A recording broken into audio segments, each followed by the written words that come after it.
2024년 9월 4일 수요일 새벽 기도 말씀을 함께 나누겠습니다. 함께 보실 하나님의 말씀은 에스겔 5장 말씀입니다. 너 인자야, 너는 날카로운 칼을 가져다가 삭도로 삼아 내 머리털과 수염을 깎아서 저울로 달아 나누어 두라. 그 성읍을 에워싸는 날이 차거든 너는 터럭 3분의 1은 성읍 안에서 불사르고 3분의 1은 성읍 사방에서 칼로 치고 또 3분의 1은 바람에 흩으라. 내가 그 뒤를 따라 칼을 빼리라. 너는 터럭 중에서 조금을 내 옷자락에 싸고 또 그 가운데서 얼마를 불에 던져 사르라. 그 속에서 불이 이스라엘 온 족속에게로 나오리라. 주 여호와께서 이와 같이 이르시되 이것이 곧 예루살렘이라. 내가 그를 이방인 가운데에 두어 나라들이 둘러있게 하였거늘 그가 내 규례를 거슬러서 이방인보다 악을 더 행하며 내 율례도 그리함이 그를 둘러있는 나라들보다 더하니 이는 그들이 내 규례를 버리고 내 율례를 행하지 아니하였음이니라. 그러므로 나 주 여호와가 말하노라. 너희 요란함이 너희를 둘러싸고 있는 이방인들보다 더하여 내 율례를 행하지 아니하며 내 규례를 지키지 아니하고 너희를 둘러있는 이방인들의 규례대로도 행하지 아니하였느니라. 그러므로 나 주 여호와가 말하노라. 나 곧 내가 너를 치며 이방인의 목전에서 너에게 벌을 내리되 내 모든 가증한 일로 말미암아 내가 전무후무하게 내게 내릴지라. 그리한즉 내 가운데에서 아버지가 아들을 잡아먹고 아들이 그 아버지를 잡아먹으리라. 내가 벌을 내게 내리고 너희 중에 남은 자를 다 사방에 흩으리라. 그러므로 나 주 여호와가 말하노라. 내가 나의 삶을 두고 맹세하노니 내가 모든 미운 물건과 모든 가증한 일로 내 성소를 더럽혔은즉 나도 너를 아끼지 아니하며 긍휼을 베풀지 아니하고 미약하게 하리니 너희 가운데서 3분의 1은 전염병으로 죽으며 기근으로 멸망할 것이요 3분의 1은 너희 사방에서 칼에 엎드러질 것이며 3분의 1은 내가 사방에 흩어버리고 또 그 뒤를 따라가며 칼을 빼리라. 이와 같이 내 노가 다한즉 그들을 향한 분이 풀려서 내 마음이 가라앉으리라. 내 분이 그들에게 다한즉 나 여호와가 열심으로 말한 줄을 그들이 알리라. 내가 이르되 또 너를 황무하게 하고 너를 둘러싸고 있는 이방인들 중에서 모든 지나가는 자의 목전에 모욕거리가 되게 하리니 내 노와 분과 중한 책망으로 내게 벌을 내린즉 너를 둘러싸고 있는 이방인들에게 내가 수치와 조롱거리가 되고 두려움과 경고가 되리라. 나 여호와의 말이니라. 내가 멸망하게 하는 기근의 독한 화살을 너희에게 보내되 기근을 더하여 너희가 의뢰하는 양식을 끊을 것이라. 내가 기근과 사나운 짐승을 너희에게 보내 외롭게 하고 너희 가운데 전염병과 살육이 일어나게 하고 또 칼이 너희에게 임하게 하리라. 나 여호와의 말이니라. 아멘.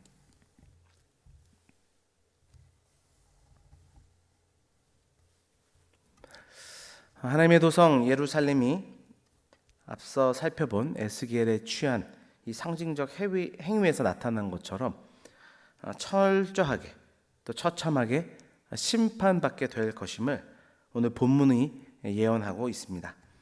그리고 그 심판의 원인이 무엇인지 우리에게 말씀해 줍니다. 그것은 한마디로 거룩의 상실입니다. 참으로 안타깝게도 또 때로는 두렵기도 한 것이 우리 역시 거룩의 이 상실의 시대를 살아가고 있습니다. 오늘 말씀을 통해 교회의 사명인 거룩이 다시금 회복되는 귀한 시간이 되기를 주님의 이름으로 축원합니다. 그렇게 거룩의 상실이라는 제목으로 말씀을 증거하겠습니다. 예루살렘을 심판으로 이끈 거룩의 상실은 첫 번째로 사명의 상실입니다. 5절에서부터 7절까지의 말씀입니다.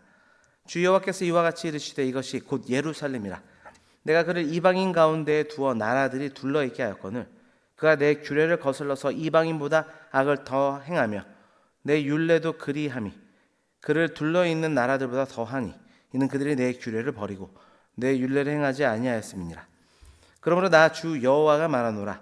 너희 요란함이 너희를 둘러싸고 있는 이방인들보다 더하여 내 율례를 행하지 아니하며 내 규례를 지키지 아니하고 너희를 둘러있는 이방인들의 규례대로 행하지 아니하였느니라. 여기서 말하는 예루살렘에 대한 하나님의 심판의 원인은 한마디로 말하면 유다가 이방인들보다 더 악을 행했기 때문이라 말씀합니다. 특별히 7절에서는 유다가 율례를 행하지 않았을 뿐만 아니라 이방인의 규례대로 행하지 않았다고 이야기합니다.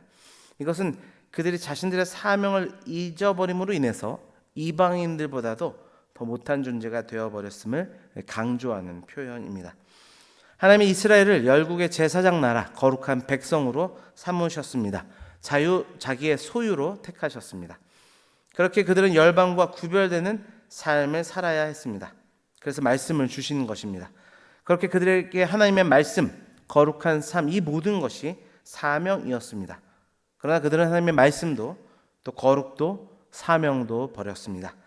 그렇게 존재의 이유와 목적이 상실된 그들에게 남은 것은 심판뿐이었습니다. 여러분, 이 두렵고 떨리는 말씀 앞에 우리를 점검해 보기를 원합니다. 하나님께서 우리에게 주신 거룩의 사명을 잘 이루어가고 계십니까?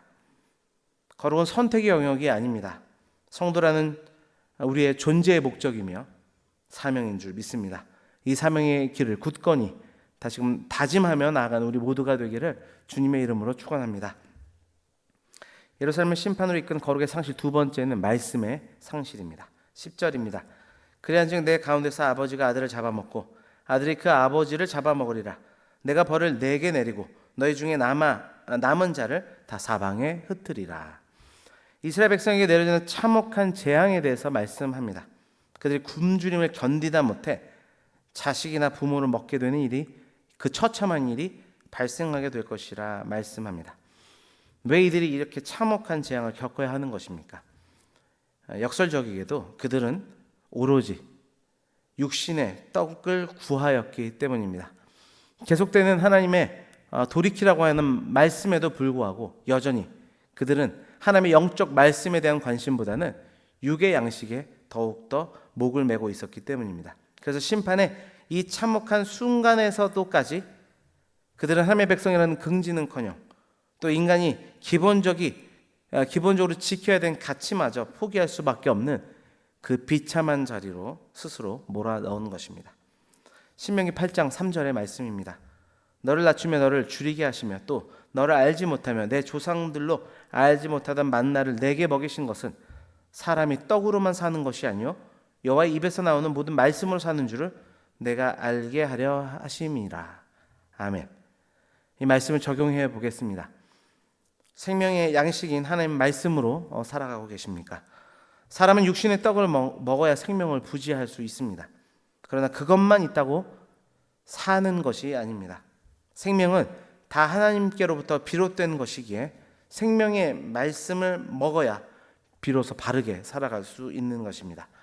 생명의 양식을 통해 참된 배부름을 누리며 그 안에 있는 평안과 안식으로 충만한 삶을 누리게 되는 우리 모두가 되기를 주님의 이름으로 축원합니다. 마지막으로 예루살렘을 심판을 이끈 거룩의 상실은 예배의 상실입니다. 11절입니다. 그러므로 나 주 여호와가 말하노라. 내가 나의 삶을 두고 맹세하노니 내가 모든 미운 물건과 모두 가증한 일로 내 성소를 더럽혔은즉 나도 너를 아끼지 아니하며 긍휼을 베풀지 아니하고 미약하게 하리니. 하나님께서 예루살렘에 대하여 긍휼 없는 심판을 베푸시는 이유에 대해서 그들의 우상 숭배를 통해 하나님의 성소를 더럽혔기 때문이라 그렇게 말씀하십니다. 즉 예배가 무너진 것입니다. 예루살렘 성전을 처음 우상 숭배로 물들였던 사람은 아하스입니다. 아하스는 성전 번제단을 치고 그 자리에 아수르 왕이 숭배하던 우상의 그 제단을 설치함으로 하나님의 전을 더럽혔던 인물입니다. 이후에 이스기야가 종교개혁을 통해서 이걸 철거시켰지만 다시금 그의 아들 므낫세를 통해 성소 안까지 우상이 채워지는 죄악이 그 땅을 지배했습니다. 다시 요시야 때가 되어 종교개혁이 일어나 우상이 일시적으로 제거가 되지만 또 그의 아들 여호야김을 통해서 우상이 다시 한번 들어오게 됩니다. 결국 예루살렘 성전의 파괴로 인해서 하나님의 심판으로 인해서 결국 그 우상 숭배가 멈추게 되었습니다. 그러니까 성전 파괴만이 그들이 우상 숭배 지역을 멈출 수 있는 유일한 길이었던 것입니다. 여러분, 하나님을 바르게 예배해야 될 줄, 우리는 하나님을 바르게 예배해야 될 줄 믿습니다. 특별히 한 가지를 더 생각해 보면 성경은 우리의 몸이 곧 하나님의 전이라 말씀하십니다. 구약의 예루살렘 성전에 임재하셨던 하나님이 신약인 성도인 우리 가운데 임재하십니다. 그렇기 때문에 참된 예배자는 하나님의 전인 몸을 결코 더럽혀서는 안 됩니다. 고린도전서 3장 16절에서 17절입니다. 너희는 너희가 하나님의 성전인 것과 하나님의 성령이 너희 안에 계시는 것을 알지 못하느냐. 누구든지 하나님의 성전을 더럽히면 하나님이 그 사람을 멸하시리라. 하나님의 성전은 거룩하니 너희도 그러하니라. 말씀을 통해 스스로를 점검해 보기를 원합니다. 하나님의 전인 우리의 몸을, 나의 몸을 거룩하게 하고 계십니까? 다시 말씀드리지만 거룩은 구별입니다. 하나님 없는 자들과 다르게 사는 것이 거룩입니다. 세상 사람들은 자신의 기쁨을 위해 원하는 것을 먹고 부어라 마십니다. 자기 마음대로 자기의 몸을 사용합니다. 그러나 우리는 달라야 될 줄 믿습니다. 그게 거룩이고 그게 참된 예배자의 삶이기 때문입니다. 말씀을 맺습니다. 주님은 우리를 세상의 소금이라 말씀하셨습니다. 이 세상을 거룩하게 물들여야 될 사명이 우리에게 있다는 사명 선언문과 같은 메시지입니다. 그런데 그 맛을 잃으면 아무 쓸데없어 다만 밖에 버려져 밟히게 될 뿐이라 또한 말씀하셨습니다. 이 말씀을 다시 한번 기억하기를 원합니다. 교회의 사명은 거룩입니다. 이 거룩의 상실의 시대에 치열하게 세상 가운데 거룩의 자리를 확보해 나가고 그 거룩의 영역을 넓혀 나가는 우리 모두가 되기를 주님의 이름으로 축원합니다. 기도하겠습니다. 하나님 아버지 감사합니다. 거룩의 상실의 시대에 오늘 말씀을 통하여 다시 한번 거룩을 회복할 수 있도록 인도하심 감사드립니다. 거룩을 회복하기 위해서 무엇보다 상실된 사명감을 회복해야 된다 말씀하셨사오니 하나님 이 땅 가운데 우리를 부르신 사명 거룩입니다. 기억하게 하여 주셔서 삶의 자리들마다 그 거룩을 이루어갈 수 있도록 도와주옵소서. 아버지 말씀을 아버지 붙들며 나아가는 우리가 되기를 원합니다. 아버지 말씀의 홍수 시대라고 하지만 진정 말씀의 영향력을 따라 살아가는 그 삶을 찾아보기 힘든 말씀의 상실의 시대입니다. 이 시대 속에서 살아있는 하나님의 말씀을 따라 그 말씀대로 아버지 살아 움직이는 우리 모두가 되도록 축복하여 주옵소서. 아버지 하나님 이 예배 상실의 시대 속에서도 아버지 우리의 몸을 거룩하게 구별하여서 삶의 예배 또 이 공적인 예배 아버지 회복을 우리 가운데 허락하여 주시고 그 회복을 통하여서 하나님 이 땅에 거룩의 역사를 이루어갈 수 있도록 우리를 사용하여 주옵소서. 아버지 이 말씀이 우리 가운데 깊이 뿌리내리게 하시고 우리 삶 가운데 능력으로 나타날 수 있도록 우리를 주장하시고 함께하여 주옵소서. 모든 것 감사드리며 예수 그리스도의 이름으로 기도드립니다. 아멘.